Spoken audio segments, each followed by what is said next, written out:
Good morning, wet shavers, coffee lovers, and podcast listeners everywhere. It's Mark with GeorgeToon.com. It's time for another second cup. So grab a cup of coffee, kick back, relax, put in your earbuds, adjust your speaker volume, and let's talk some wet shaving and a few other things in podcast form. What is Second Cup? Well, Second Cup is a podcast that will give you some additional information that didn't make the Monday morning mailbag deadline. This might be something that is time sensitive. For instance, a sale that could be ending before the next 3MB airs, or a piece of late-breaking information that viewers have passed along that is equally time sensitive, or something else regarding the wet shaving world that needs to be broadcast in a timely fashion.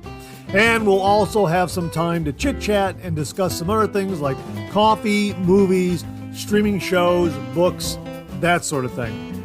So thanks for tuning in to Second Cup. And I hope you subscribe to the podcast, where you can also find episodes of the Monday Morning Mailbag in podcast form. I hope you're enjoying a cup of coffee with me. We'll get the show underway in just a moment. Thanks for joining me.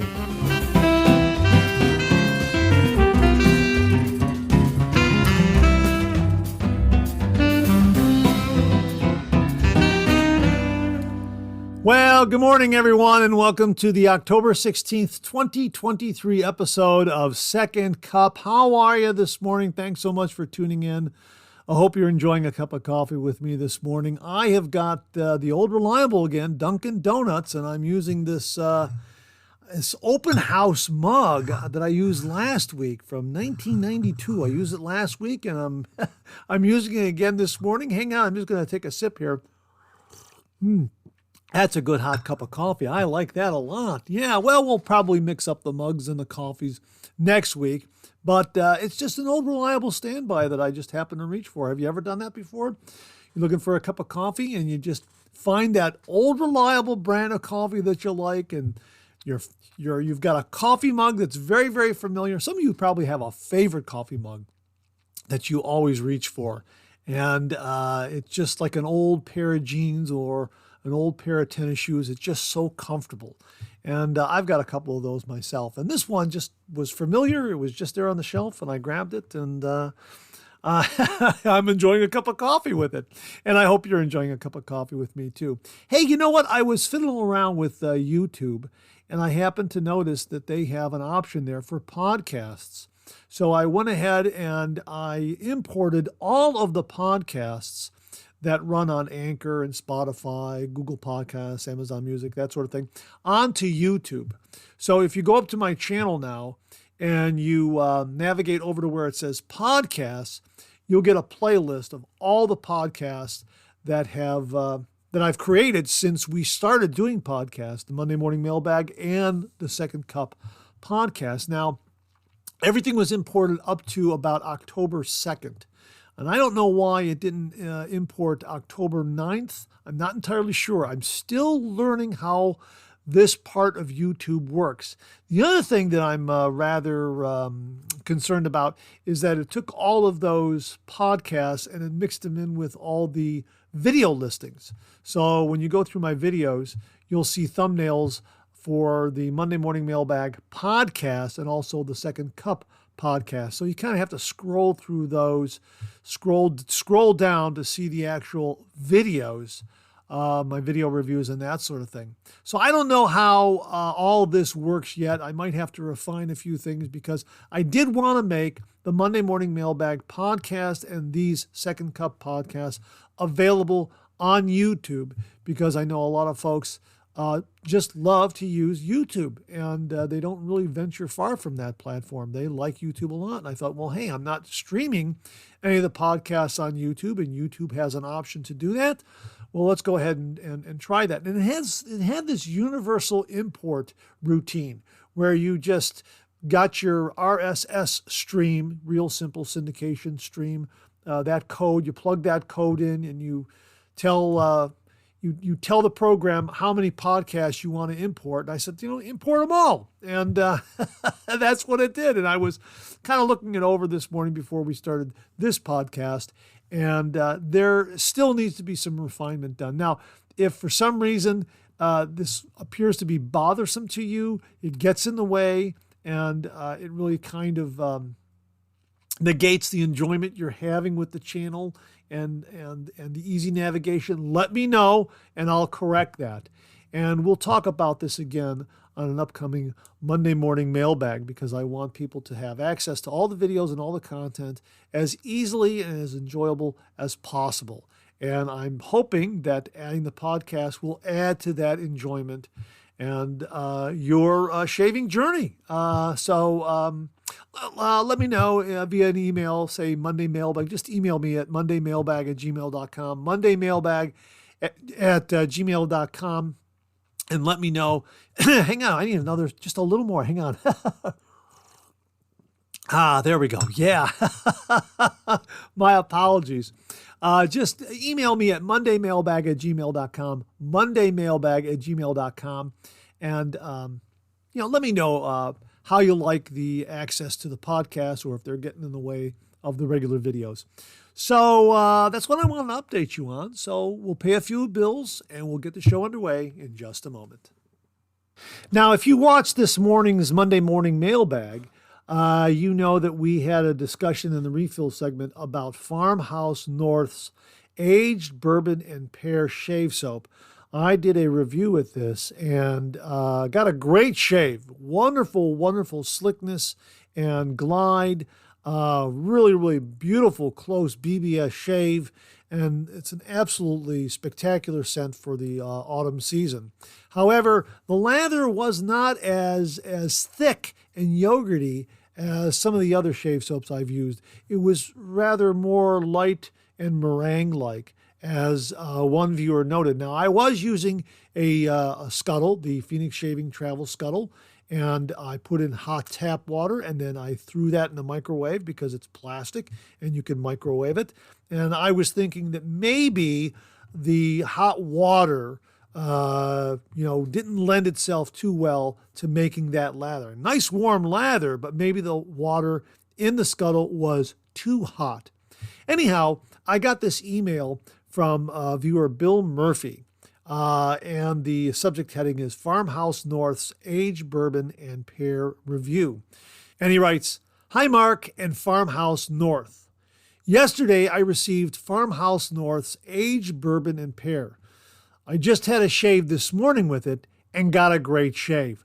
Mark, I watched your video on this soap and noticed you did not get the lather as thick as you usually get.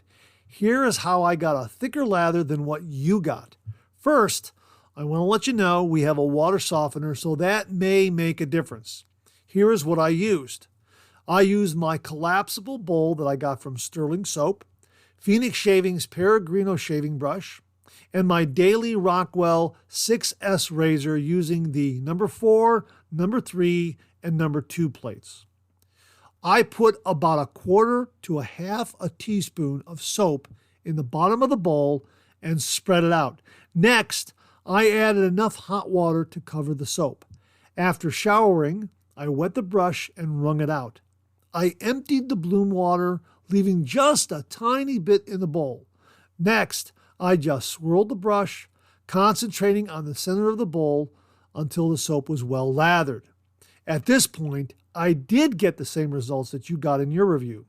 I then added even more water and just kept swirling, and then got a rich, creamy, yogurty consistency, and it almost filled the bowl completely. When I applied the soap to my face, it was just a bit thinner than I usually get with Phoenix Shaving's CK6, but still got a good cushion of lather. I got a great, comfortable, near BBS shave with no nicks, no cuts, no weepers, and no irritation. The aged bourbon and pear aftershave milk gel is also great. It is made with alcohol and witch hazel and has a great fragrance that is subtle and not overpowering. Most importantly, my wife likes the scent also. In the future, I will be looking into Sweet Home Chicago, since I'm close to Chicago, and Tart Lemon. Both sound like they could be my kind of scents. Now, he also included the scent profile for each. Well, here's one last note. One last note. Phoenix Shavings 22 millimeter brushes do not work well for me when bowl lathering, but I do use them for doing a face lather and get good results. Oh, hey, well, thanks very much for that little bit of information there, Bill. Really do appreciate it. You know, it's a your mileage may vary kind of thing when it comes to shave brushes and soaps and razors and blades, that sort of thing. I like the 22 millimeter brushes that Phoenix Shaving makes, and I get a really, really nice bowl lathering with it. You know, again, your mileage may vary, and I was a face lather, only a face latherer, and viewers converted me to bowl lathering, and I've not looked back. Although on an upcoming video review, I do a face lather, and that is with the Ogallala Bay Rum Shave Soap. Check that out. That should be running this week. You'll know why I'm doing a face lather with that particular shave soap. Yeah, check it out. Very, very interesting. Little bit of a mistake on my part, but it was a happy accident. Let's just put it that way.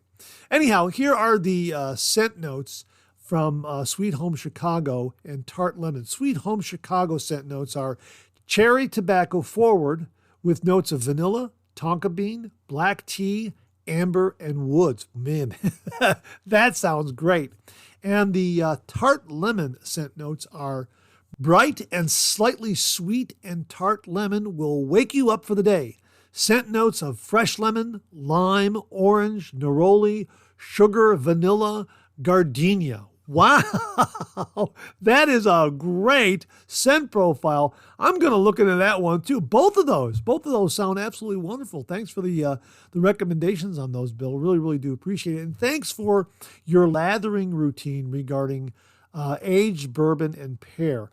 I think I'm going to use that method. I'm going to back off on the amount of soap and maybe add just a little more water. And I'm going to try it in a neutral bowl. I won't try it in a warm or a cold bowl, just room temperature water or warm water. You know, warm water, just like I do with any other kind of shave. Warm water, but not overly hot water that I think I had in the scuttle for the shave that I did with the aged bourbon and pear. Just a nice warm water shave, and we'll see how that works out, because it is an absolutely beautiful scent, and the glide and the slickness are really, really top notch. So, Bill, thanks very, very much for the nicely detailed lathering routine with Farmhouse North's aged bourbon and pear. Really do appreciate it. Thanks again, Bill. Got another email here from viewer Rodney Ripplinger regarding Kananga Water Cologne. Have you ever heard of this one before? Here's what Rodney writes about it. Mark, have you ever purchased Kananga Water Cologne? I saw a guy on YouTube talking about it. I needed a little something to get free shipping from Amazon, so I ordered a bottle. It is by the same people who sell Florida Water.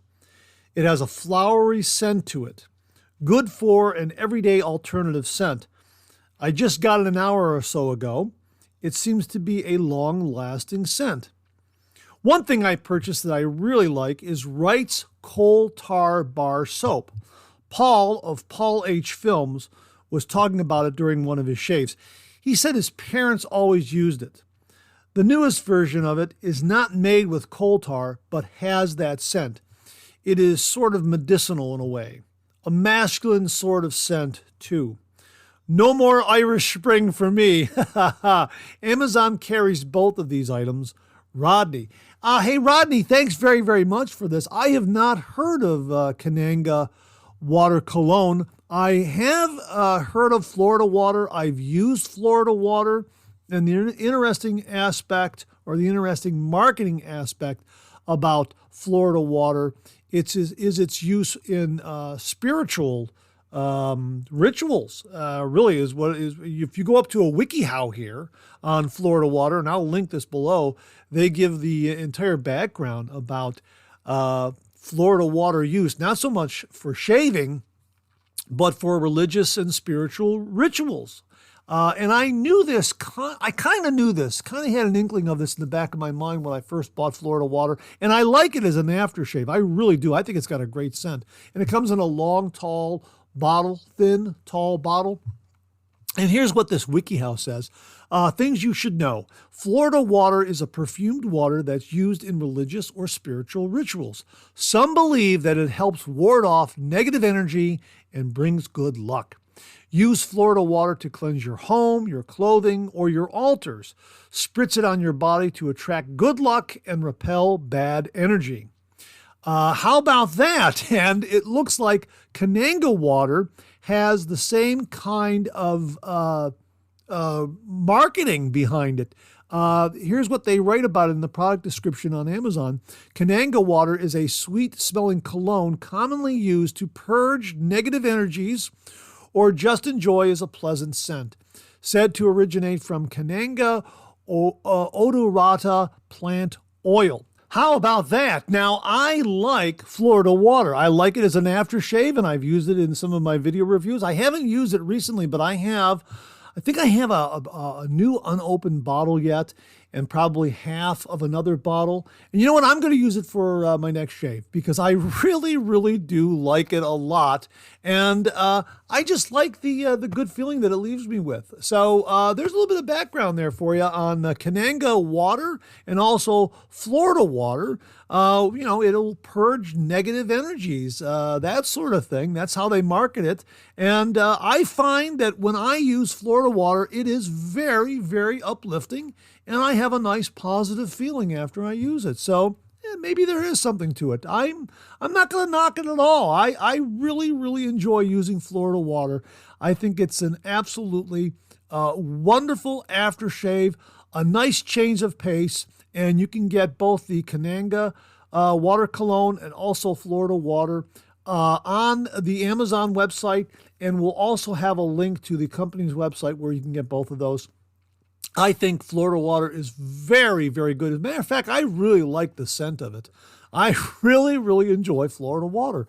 And Rodney, your email has reminded me to break it out and use it again. It is an absolutely wonderful aftershave and really affords a nice change of pace for your post-shave routine. So I really, really do like it. And I'm going to put Kananga water cologne on my wish list. And when the opportunity comes around, when I'm on Amazon and I need one more item like you mentioned, you know what? I'll put that in my shopping cart as well. So thanks very, very much for that. Now, regarding Wright's Traditional Soap that Paul H. had talked about, it is available on Amazon, and here's what they have to say about it in the product description. Wright's Traditional Soap, 125 grams, is specially formulated for everyday skin cleansing and is suitable for all skin types. That includes tea tree oil, soothing, cleansing, antiseptic, coal tar fragrance. So it also says Wright's Traditional Soap contains active ingredient tea tree, which has natural antiseptic properties. So if you're looking for a new brand of bar soap, check this one out. We'll have a link to it in the description below. Wright's Traditional Soap. Again, it doesn't have the original coal tar ingredient anymore. It has the scent. At least that's what Rodney said in his email. Let me take a look at that one more time. It says here, was about his parents use it, the newest version. The newest version of it is not made with coal tar, but has that scent. Okay, so just to clarify, it's got the scent, but it doesn't have the original coal tar. And I'm wondering what the original coal tar ingredient was good for. That is very, very interesting. If you know, please email me at mondaymailbag@gmail.com, and we'll pass it along to all the listeners and viewers because I'm not really familiar with a coal tar soap. And I don't know why they would put a coal tar in there and what the benefits were. But it does have tea tree oil in it. So thanks again to Rodney for a really, really informative email introducing us all to another aftershave and bar soap that is out on the market and available on Amazon. Rodney, thank you very, very much. Really do appreciate it. And again, folks, I really like Florida water a lot, and I'm going to use it for my next shave. Thanks again, Rodney. Really do appreciate it. Now, on the Monday Morning Mailbag, we've also been discussing Bic razor blades.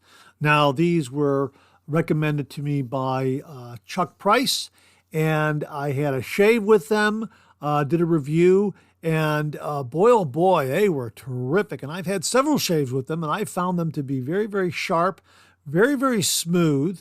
And as I mentioned, I get the impression that they get a little better as you increase the aggression of the razor that you're using. Now, I will be using them in some milder razors just to compare, but my first impression is that each shave got better and better and better as the efficiency of the razor went up that I was using. So I think the ultimate test will be to pop a big blade into say a vintage Gillette Slim and start off the shave at, say, maybe 6 or 7, something like that, which is really getting up there for me, and then turning it down to, say, 4. I'm really looking forward to doing that shave. If not a vintage Slim, but some of the other adjustables I have, like a T2 or the Pearl Flexi, that sort of thing. Well, anyhow, got this email here from Paul Desjardins, and he wrote, "Hello, Mark. Thumbs upped your clown fruit video with Bic blade." Hey, thanks very much for that, Paul. Really do appreciate it. He continues here. Quick question, if you don't mind. How would you compare the Bic blades with the Astra blades? By the way, I finished my CK6 Pineapple Bay Rum soap, so I used an old Parasso I had. Yeah, CK6 is definitely in a league of its own. Go Buckeyes. Yeah, go Buckeyes. Yeah. We had a win over Purdue this past weekend. That was always, that was nice to see. But yeah, thanks for the confirmation of how great CK6 is. As Bill Murphy had mentioned earlier in the show, that although Farmhouse North gave him a really, really nice lather, CK6 seems to have a little more body and density, and it really is terrific. I am biased, folks. I don't hide it. I love CK6. It was definitely a game changer for me and took my shave to the next level, much like Tabak did early on in my wet shaving journey. When I came across Tabak, that was a game changer and took me to the next level. And viewers were saying I should try some artisan shave soaps. And, you know, when I tried Future Fiction from Phoenix Shaving, wow. I love the scent. Of course, I love the artwork on it. It's got that Buck Rogers, Flash Gordon kind of vibe going on. Absolutely love that. And CK6 was just marvelous. And I always tell new wet shavers, and I'll repeat here again, that if you're bowl lathering or face lathering, get a good synthetic brush, and Phoenix Shaving has a nice selection of synthetic brushes, and get some CK6 shaving soap. Get it in a scent that you'll enjoy, and watch how easily it is to create a boom lather right away. It is absolutely amazing, and it will definitely up your wet shaving game, no doubt about it. Well, anyhow, getting back to the point of his original question, how would you compare Bic blades with Astra blades? You know what? I haven't really used an Astra blade in quite some time. There have been a lot of great blades coming through the shave den that I've been using in my reviews. Wizamets are great, and the Gillette Swedes that Beth Jones very, very kindly sent to the channel, as well as the Gillette Golden Shave Menorahs. Those are just terrific.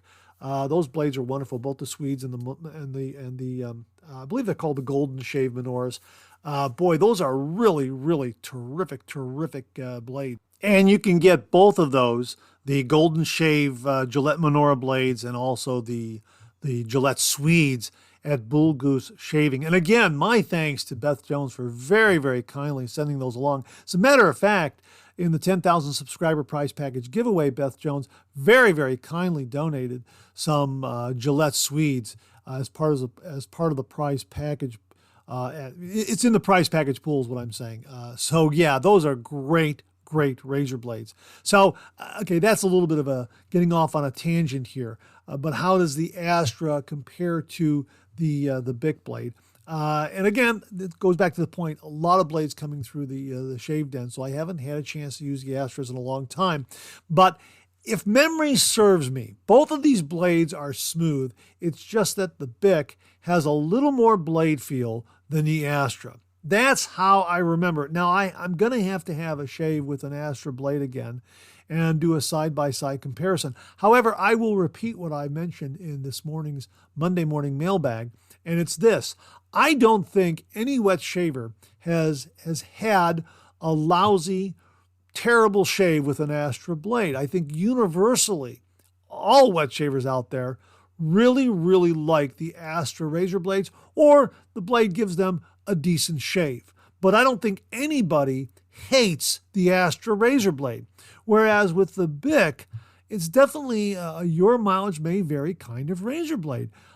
There are wet shavers out there who absolutely love this Bic Chrome Platinum razor blade. I'm one of them. I like it a lot.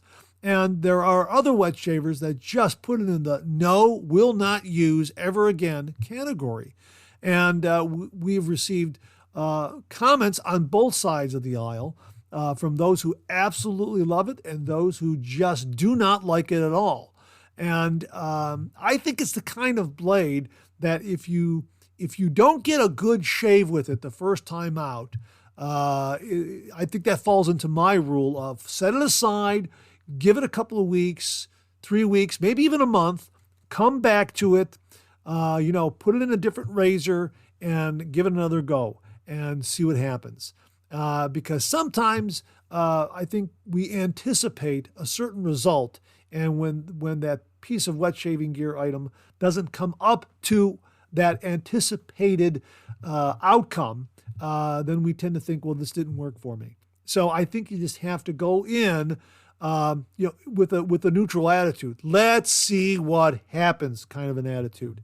And I think then you'll be pleasantly surprised. So I think a lot of times when we get that new razor, that new shave soap, that new blade, we are thinking, boy, this is going to be great. I'm going to love this. This is going to be really, really awesome. And it doesn't come up to the standard that we envision. That's kind of my impression. And that's happened to me in the past with certain razors and certain shave soaps that I've used. And I've kind of set them aside. And I've come back to them, and all of a sudden, wow, the second time out, they're amazing. It's absolutely amazing. But again, I'll have to use the Astra blade and the Bic blade side by side, maybe from one shave to another to really be able to do an honest comparison of them. But my feeling is, as I recall, to the best of my ability here, the best of my recollection, I think the Bic blade has a little more blade feel in a good way, more so than the Astra blade. These Bic blades are really, really very, very good. And I tend to enjoy razor blades that have the chrome, platinum, Teflon coating on them. And I kind of gravitate towards those blades. Any of the blades that are labeled stainless steel, I don't believe have the same kind of coating as a platinum or a chrome platinum blade. Now, the only exception are the Menorah golden shave blades. Those are labeled a stainless steel blade, and my gosh, are those smooth. So I don't know what the plating or the coating is on those, but they're wonderful. So it's the great thing about the traditional wet shave. You can take your shave in any kind of direction just by changing up a razor blade. And as we mentioned on this morning's Monday morning mailbag, it's just an absolute joy and treat to try a razor blade from a far-flung part of the world, a blade that we've never heard of before that comes from, an Egypt or a Pakistan or an India, someplace far, far off from where we live. And you get that blade and you pop it into your razor and you have an all new wet shaving experience. And it's kind of like a grass being greener on the other side of the fence. Wow, I got this blade from all the way from fill in the blank, which makes it all the more enjoyable, I guess. So so I'll do a comparison on them, Paul, and between the Astra and the Bic blades, and try to come back with a better answer. But that's kind of how I recall it, that the Astras are very, very good, very, very smooth. It's just that I think the Bic blade has a little more blade feel, possibly even a little more sharpness, and just really delivered an enjoyable shave for me. And they're both great blades. But that's kind of how I recall the Astra blade when I'm comparing it to this newer big blade. So thanks again for the question. I know I went off on a couple of tangents, but that's why I love doing Second Cup. I can just kind of throw things out, and I know that you'll give me the patience to kind of circle back around and come back to the initial question or the initial comment. So thanks again for the question, Paul. Really, really do appreciate it. Now, before I get out of here, I want to recommend a movie to you. Do you like Westerns? Do you like cowboy movies? Because I have got a great Western cowboy movie for you that has a bit of a twist. It's from 1990. It stars Tom Selleck, and it's called Quigley Down Under. It's a Western that takes place in Australia. It is an absolutely wonderful Western movie. It stars, again, Tom Selleck, Laura San Giacomo, and Alan Rickman. Now, Alan Rickman was the bad guy in the Die Hard movies, and he's a great villain type in this movie. And in a nutshell, the movie is about sharpshooter Matthew Quigley, played by Tom Selleck, who is hired by an Australian rancher. And he makes the trip all the way from America, all the way to Australia. And then he finds out why he's hired. And boy, does the story get going then. It really is a fantastic Western that takes place in Australia. It is terrific. And it's got... Oh, gee whiz, I don't want to spoil it for you. You know what? I'm going to talk about a certain other element to it. Nope, not going to say it. You have to watch the movie, and then you'll know. Then you'll know when you see the part I'm talking about, you'll know. You can send me an email at mondaymailbag@gmail.com, and we can talk about it then. I do not want to spoil it for you because it really is a terrific part of the movie, and my late father loved this movie. He really liked Tom Selleck in these cowboy Western roles, and I do as well. And the movie's just terrific. And it has a wonderful musical soundtrack that just matches up perfectly with the whole theme of the movie. A great Western set in Australia, Quigley Down Under, starring Tom Selleck, Laura San Giacomo, and Alan Rickman. And that wraps up another Second Cup. Thanks so much for tuning in again. I really do appreciate it. I sure hope you enjoyed today's show. If you did, please share, please subscribe, and pass it along to a fellow wet shaver or friend. My thanks to everyone who commented and contributed to today's show. And I mean this sincerely. Without you, this microphone would be silent. If Second Cup or the Monday Morning Mailbag aren't showing up in your regular podcast feed, please drop me a line at mondaymailbag@gmail.com, and we'll try to get it all sorted out. So again, thank you all very much. I look forward to getting together with you again on these podcast airwaves. Until then, enjoy the day, enjoy your shave, and enjoy that Second Cup.